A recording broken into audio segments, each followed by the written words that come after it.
Hello ji and अस्सलाम वालेकुम। तैयब इजाज़ का आप सबको सलाम है। सिंगापुर इंटरनेशनल एयरपोर्ट के अंदर मौजूद हूँ और बोर्डिंग कर लिया भाई। बोर्डिंग पास हाथ में है। 1 घंटे बाद की फ़्लाइट है। 1 घंटे बाद चेक इन करना है। फ़्लाइट तो मेरे ख्याल से 2 बजे की है। अभी यहाँ पे 12 होने वाले हैं और 2 बजे की फ़्लाइट है। ओवरऑल जो है देखेंगे कि कैसा दिखता है एयरपोर्ट। और 1 घंटे तक मैं यहीं पर हूँ और 1 घंटे तक मैं आपको एयरपोर्ट का एक एक जगह दिखाऊंगा कि सिंगापुर एयरपोर्ट अंदर से दिखता कैसे है। मिलते हैं यार अगले क्लिप में। ये देखिए जनाब, ये दिखता है अंदर से एयरपोर्ट। ये सिंगापुर इंटरनेशनल एयरपोर्ट है। क्या ज़बरदस्त एयरपोर्ट बना हुआ है। ये मुझे कोई एक मॉल ज़्यादा और एयरपोर्ट कम लग रहा है भाई। और यहाँ से अभी जो है हम इंटर करेंगे। वहाँ से तो होगी हमारी बोर्डिंग होगी, पासपोर्ट भी हो गया। अब शायद इमिग्रेशन के लिए यहाँ पे जाना पड़े, देखना पड़ेगा। अब एक और लाइन खड़ी हुई है, एक और लाइन, फिर एक और लाइन, एक और लाइन। एक तो इन लाइनों से बड़ा तंग हूँ। लेकिन ओवरऑल देखते हैं कि 30D मेरी सीट है भाई, 30D।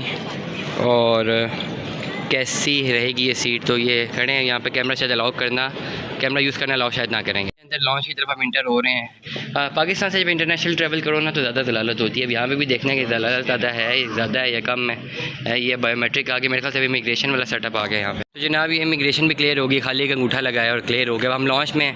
अब 1 घंटे बाद जो है हमने फ़्लाइट आएगी, उसमें जाना है। ये मुझे एयरपोर्ट कम और मॉल ज़्यादा लग रहा है। Definitely it's a lesser airport and more than a mall. और पाकिस्तान में बड़ा जलील करते हैं। पहले आप बोर्डिंग की लाइन में खड़े होते हैं, फिर आप इमिग्रेशन की लाइन में खड़े होते हैं, फिर FIA आपको रोकती है। खैर मुझे तो नहीं रोका गया। मुझसे पूछा कि आप क्या करते हैं। मैंने साफ साफ बताया मैं व्लॉगर हूँ, यूट्यूबर हूँ। तो मुझसे सवालात नहीं किए गए। ये पूछा गया कि आपके पास शो मनी है। तो मैंने कहा जी हाँ है मेरे पास। $1000 में लेके कैरी करा था, लेकिन उन्होंने देखे भी नहीं। लेकिन ओवरऑल जो है अब यहाँ पे हम हो गए हैं। सिंगापुर में ज़रा मसले इमिग्रेशन के वक्त तो फ़ोन यूज़ करने ही नहीं देते। और हम जैसे व्लॉगर जिन्होंने बार बार वीडियोज़ बनानी होती है उनको मसला है। काफ़ी जगहों पे जो है कहते हैं जी फ़ोन यूज़ आप ना करें। और हैं भी बड़े बदतमीज़ वैसे, इतने अच्छे ये भी नहीं है। लेकिन ओवरऑल जो है ये देखते हैं जी मॉल कैसा दिख रहा है। और मैं आपको मॉल की डिफरेंट प्लेसेस दिखाऊंगा और देखते हैं यहाँ पे खाने पीने के लिए क्या क्या चीज़ें यहाँ पे अवेलेबल है। लेट्स सी, मिलते हैं अगले क्लिप में। तो आपकी फ़ीमेल और आपको कॉस्मेटिक्स का बड़ा शौक़ है तो ये बड़ी ज़बरदस्त कॉस्मेटिक्स यहाँ पे मौजूद हैं। और 6 पीसेस के साथ एक फ्री गिफ्ट भी यहाँ पे मिल रहे हैं। डिफरेंट गिफ्ट्स हैं। परफ्यूम्स अगर आप शौक़ रखते हैं तो ये परफ्यूम भी यहाँ पे अवेलेबल है। मेरा तो इन दोनों से कोई वो नहीं है सरोकार, क्योंकि ना मैं परफ्यूम एलर्जिक हूँ मैं, और साथ साथ परफ्यूम एलर्जिक तो हूँ ही, साथ साथ कॉस्मेटिक्स तो मेरे किसी काम की नहीं। छोटा मोटा मेकअप होता है जब मेरा व्लॉग हो रहा होता है, वो भी अगर मैं किसी बड़े प्लेटफॉर्म में जाके बात करूँ। नॉर्मली अपने स्टूडियो में ख़ास कोई मेकअप मेरी कोशिश होती है कि ना ही करवाऊँ। जनाब ये B05 जो है ये जोन है। मेरे ख्याल से मुझे यहाँ पे आगे जाना पड़ेगा। वो सामने B1 से B10 तक तो लिखा हुआ है, लेकिन अंदर बर्गर किंग भी है, सिंगापुर फूड स्ट्रीट भी है। यहाँ पे मैकडोनल्ड्स, बर्गर किंग और KFC सिंगापुर में हलाल है।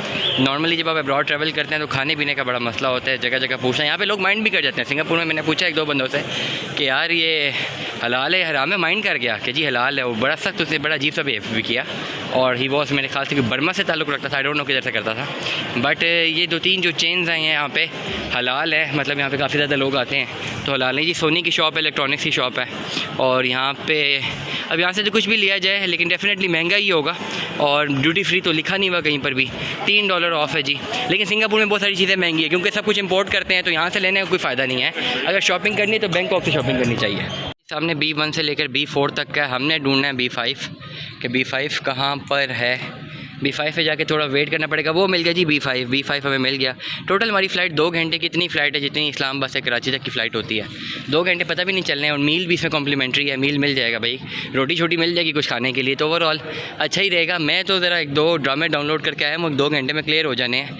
वापसी की फ़्लाइट बड़ी लंबी होनी है। पहले 2 घंटे की वहाँ से बैंकॉक से मलेशिया कोलालमपुर, फिर 2 घंटे स्टे और फिर 5 घंटे की फ़्लाइट है। मतलब उस दिन और 2-3 घंटे पहले भी जाना है एयरपोर्ट और फिर वापस आके भी 1 घंटा लगना है। तो मतलब 12-13 घंटे लगने हैं एयरपोर्ट पे वापसी पे।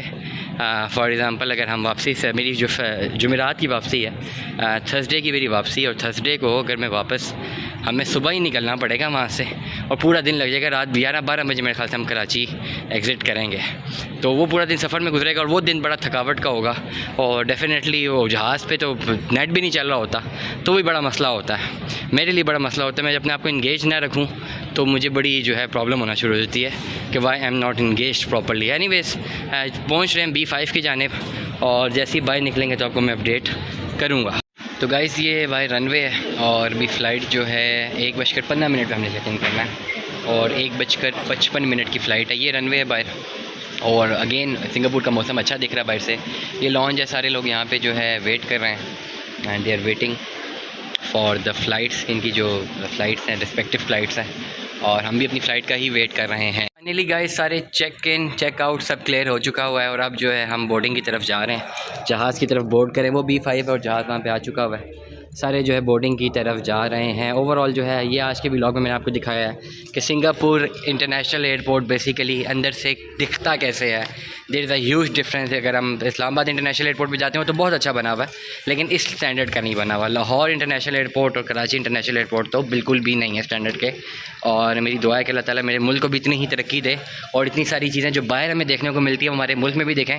खैर anyways now I am boarding towards the plane की तरफ मैं जा रहा हूँ और यहाँ से फ़्लाइट जो है उड़ान बढ़ेगी और उसके बाद जो है ये फ़्लाइट रहेगी ऑलमोस्ट 2 घंटे की और 2 घंटे बाद इंशाल्लाह जो हम लैंड करेंगे बैंकॉक में। बैंकॉक पहुँचे इंशाल्लाह जो है मैं वहाँ के भी व्लॉग्स करूँगा। वहाँ पे भी काफ़ी ज़्यादा पटाया पे जाना है, फिर बैंकॉक जाना है, काफ़ी ज़्यादा जो जगह हैं जिनके बारे में आपको व्लॉग करता रहूँगा। सबसे पहले बिफ़ोर व्लॉग एंड करने से पहले ये देखिएगा जी हमारा ये एक किस्म का बोर्डिंग पैकेज है, पैसेज है और ये जहाज़ है यहाँ पे डिफरेंट। और ये जो हम जहाज़ की तरफ जा रहे हैं। अपने मेज़बान तैयब इजाज़ को दीजिएगा इजाज़त। अस्सलाम वालेकुम again to all of you. Subscribe करना बिल्कुल भी मत भूलना है, सब्सक्राइब लाजमी करें क्योंकि सब्सक्राइब करेंगे तब ही जो है ये चैनल चलेगा और ये मोहब्बत जो है चलती रहेगी। दुआ में याद रखिएगा, अपना बहुत सारा ख्याल रखिएगा। Stay tune. अल्लाह हाफ़िज़।